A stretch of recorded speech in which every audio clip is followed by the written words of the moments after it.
And Tony, we know Zap. He worked here a long time ago at WPRI 12. We're glad he's feeling better. Good news there, Mike. Unfortunately, Mike, strong wind still on the way for Friday. In fact, I was looking at some new data coming in, and I would say at this point, perhaps even a moderate risk of some scattered power outages, unfortunately, coming up for tomorrow. So here's the setup. Areas in red, stronger wind gusts. So that's highlighted as a high wind warning. New Bedford, Fall River, Warwick, Washington County, the islands.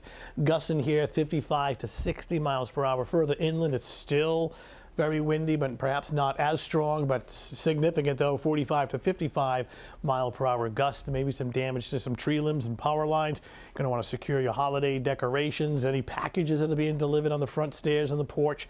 Be mindful of that with the rain and the wind. In the meantime, it's really a nice evening. You're heading out tonight. Weather looks fine. The early evening, 43 right now, low 40s in most areas.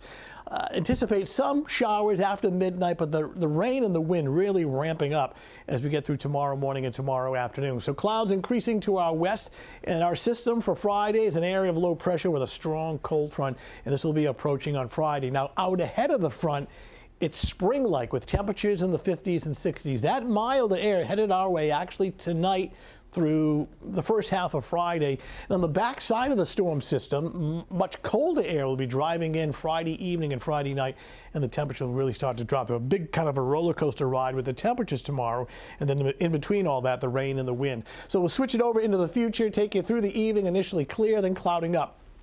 2, 3 in the morning, some fog, some light showers, maybe some drizzle, breezy, unseasonably mild. I mean, look at the temperature at 2 o'clock in the morning.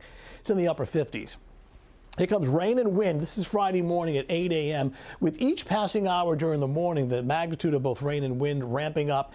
Gusts over 50 miles per hour. Could be some embedded thunderstorms. This is 11 o'clock in the morning. The front is coming through around mid-afternoon, around 2 o'clock with rain, wind, and thunder. Most of the moisture is offshore by tomorrow evening. Could even see a snow shower or a flurry. Nothing significant with snow, just like a snow shower.